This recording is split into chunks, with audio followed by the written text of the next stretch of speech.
السلام علیکم ناظرین، محترم ناظرین، آج کی اس ویڈیو میں ہم آپ کے لیے لے کر آئے ہیں دنیا کے آخری رمضان کی معلومات۔ آخر کیسا ہوگا ہماری دنیا کا آخری رمضان جس کے بعد قیامت آ جائے گی؟ تو میری آپ سے مؤدبانہ گزارش ہے کہ اس ویڈیو کو آخر تک ضرور دیکھیں۔ ناظرین محترم، قیامت جسے ججمنٹ ڈے کے نام سے بھی جانا جاتا ہے، اور قیامت کے بارے میں ہر مومن مسلمان اچھی طریقے سے جانتا ہے کہ قیامت کیا ہے۔ اتنا ہی نہیں ناظرین محترم، اس کا کانسیپٹ تو ہماری دنیا کے لگ بھگ سبھی دھرموں اور سبھی مذہبوں کے اندر پایا ہی جاتا ہے۔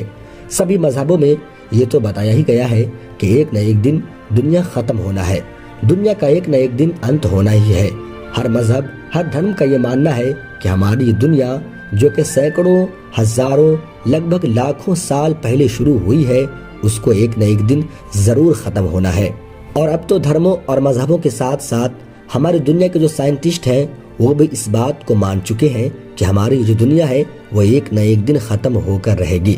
ہاں، یہ بات الگ ہے کہ ویگیانکوں کی طرف سے دنیا ختم ہونے کی الگ الگ وجہ، الگ الگ ریزن دیے جاتے ہیں۔ وہ کہتے ہیں کہ اس ریزن سے دنیا ختم ہوگی۔ کوئی سائنٹسٹ جہاں ایک طرف یہ دعویٰ کرتا ہے کہ جب سورج کا ایندھن ختم ہو جائے گا تو ہماری دنیا ختم ہو جائے گی، تو وہیں دوسری طرف بہت سارے ویگیانک ایسے بھی ہیں جو ایک بڑے بلیک ہول کو ہماری اس دنیا کو ختم ہونے کا وجہ مانتے ہیں۔ مگر ناظرین محترم، قیامت کے کانسیپٹ کو جو اہمیت ابراہیمی مذہبوں میں دی جاتی ہے، یعنی ابراہیم علیہ السلام سے ریلیٹڈ مذہبوں میں دی جاتی ہے، وہ شاید کسی اور مذہب میں نہیں دی جاتی۔ لیکن دوستو، آپ میں سے بہت سارے لوگ یہ نہیں جانتے ہیں کہ ابراہیمی مذاہب، ابراہیمی دھرم ہوتے کون سے ہیں۔ تو آپ کو شارٹ میں ہم یہاں پر بتاتے چلے کہ عیسائیوں، یہودیوں اور مسلمانوں کو ابراہیمی مذاہبوں کے نام سے جانا جاتا ہے، اور اس کی سب سے بڑی وجہ یہ ہے کہ ان تینوں ہی مذہبوں کا کنیکشن کسی نہ کسی طریقے سے اوپر جا کر اللہ کے ایک مشہور پیغمبر، اللہ کے جلیل القدر پیغمبر یعنی کہ حضرت ابراہیم علیہ السلام سے جڑ جاتا ہے۔ اسی لیے انہیں ابراہیمی مذاہب کے ساتھ ساتھ ابراہیمی ریلیجن بھی کہا جاتا ہے۔ دوستو، یہ قیامت کب اور کیسے آئے گی، اس بات میں تو ہماری دنیا کا کوئی بھی انسان بالکل پختہ نہیں جانتا ہے، مگر ہر دور میں آنے والے الگ الگ پیغمبروں نے، الگ الگ رسولوں نے، الگ الگ نبیوں نے اپنے دور کے لوگوں کو قیامت سے ریلیٹڈ نشانیاں، اس کی پیشن گوئیاں بہت ساری بتائی ہیں کہ جب یہ نشانیاں ظاہر ہو جائے تو سمجھ لینا کہ قیامت قریب ہے۔ اور نبیوں میں بھی خاص طور پر حضرت محمد مصطفیٰ صلی اللہ علیہ وسلم نے قیامت کی نشانیاں دوسرے پیغمبروں کے مقابلے میں اور بھی زیادہ بتائی ہیں۔ ہم لوگوں کے آقا حضرت محمد صلی اللہ علیہ وسلم کی طرف سے جو نشانیاں بتائی گئی تھی، ان سارے نشانیوں کو 3 کیٹیگریز میں ڈیوائیڈ یعنی 3 بھاگوں میں بانٹا جاتا ہے۔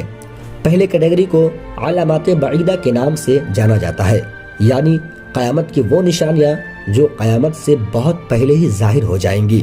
جبکہ دوسری کیٹیگری کو علامات صغریٰ کے نام سے بھی جانا جاتا ہے۔ اور علامات صغریٰ وہ قیامت کی نشانیاں ہیں جو قیامت سے کچھ پہلے ظاہر ہو جائیں گی، جبکہ جو تیسری اور آخری کیٹیگری ہے اسے علامات قریب یا علامات کبریٰ کے نام سے جانا جاتا ہے۔ یعنی کہ اس کا مطلب یہ ہے کہ قیامت کی وہ نشانیاں جو ٹھیک بالکل اسی وقت پر ظاہر ہوں گی جب قیامت ہم سب کے سر پر آ کر کھڑی ہو جائے گی، قیامت بالکل نزدیک ہوگی۔ اور ناظرین محترم، یہاں پر انٹرسٹنگ بات یہ ہے کہ اگر آپ لوگ علامات بعیدہ پر نظر ڈالیں گے، جن نشانیوں کو قیامت سے کافی پہلے پورا ہونا ہے، تو اس طرح کی زیادہ تر نشانی پہلے ہی پوری ہو چکی ہے۔ اب چاہے وہ عرب کے علاقے میں اونچی اور عالی شان عمارت کا بننا ہو، یا سعودی عرب میں ہریالی کا آنا ہو، یا پھر اور بھی ایسی نشانیوں کا پورا ہونا ہو، کہیں نہ کہیں یہ سب سنکیت اسی بات کے ہیں کہ علامات بعیدہ پوری ہو چکی ہے۔ مثال کے طور پر ہمارے آقا جناب احمد مجتبیٰ محمد مصطفیٰ صلی اللہ علیہ وسلم نے فرمایا کہ میری امت میں کچھ لوگ ایسے بھی ہوں گے جو ریشم اور شراب نوشی اور گانے بجانے کو حلال سمجھیں گے۔ اس کے علاوہ وہ خود غرضی اور لالچ معاشرے میں یعنی ہمارے سماج میں عام ہو جائے گی۔ اس وقت دنیا میں طلاق ایک معمولی بات سمجھی جائے گی، جنسی بے حیائی عام ہو جائے گی، یعنی لوگ اپنے جسم کی نمائش کرنے میں پیچھے نہیں ہٹیں گے۔ کتاب الفتنے کے مطابق جب قیامت برپا ہوگی تو زنا خوری بھی لوگوں کا معمول بن جائے گی۔ لوگ زنا کو بہت نارمل سمجھنے لگیں گے، اور لوگ ہم جنس پرستی میں یعنی لڑکا لڑکے سے اور لڑکیاں لڑکیوں سے اپنے جسمانی خواہشات پوری کریں گے۔ اس کے علاوہ وہ لوگوں پر ایک وقت ایسا بھی آئے گا کہ جب لوگوں کو اس بات کی پرواہ ہی نہیں ہوگی کہ یہاں پر کوئی حلال کما رہا ہے یا نہیں۔ اس کے علاوہ سنن و ترمذی کے مطابق حضرت انس رضی اللہ تعالی عنہ سے روایت ہے کہ حضرت محمد صلی اللہ علیہ وسلم نے فرمایا کہ قیامت تب تک قائم نہ ہوگی جب تک وقت جلدی سے نہ گزرنے لگ جائے۔ سال جو ہوگا وہ مہینے کے برابر ہو جائے گا اور مہینے ہفتے کے برابر ہو جائیں گے، ہفتہ دن کے برابر اور دن گھنٹے کے برابر، اور گھنٹہ ایک چنگاری کی طرح جو چمک کر فوراً بجھ جاتی ہے۔ اور اس بات میں کوئی شک بھی نہیں ہے کہ آج کے اس جدید دور میں دنیا بھر کے زیادہ تر انسان وقت کی کمی اور وقت کی جلدی گزر جانے کی شکایت کرتے ہی رہتے ہیں۔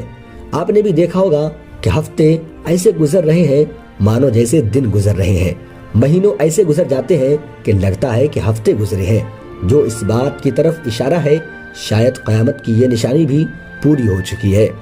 اور ناظرین محترم، اس کے علاوہ آخری پیغمبر حضرت محمد مصطفیٰ صلی اللہ تعالی علیہ وسلم نے آخری رمضان سے ریلیٹڈ بھی کچھ پیشن گوئیاں فرمائی ہے کہ آپ صلی اللہ علیہ وسلم کے مطابق دنیا کی تاریخ میں آنے والا آخری رمضان ہوگا، پاک بابرکت مہینہ دوبارہ لوٹ کر نہیں آئے گا۔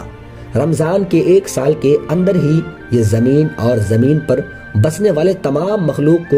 ہمیشہ ہمیشہ کے لیے ختم کر دیا جائے گا۔ کتاب الفتن میں حضرت نعیم بن حماد رضی اللہ تعالی عنہ سے روایت ہے کہ ہمارے پیارے آقا حضرت محمد مصطفیٰ صلی اللہ تعالی علیہ وسلم نے ارشاد فرمایا کہ قیامت سے پہلے ایک رمضان ایسا بھی آئے گا جب انسانوں کو ایک زوردار آواز سنائی دے گی۔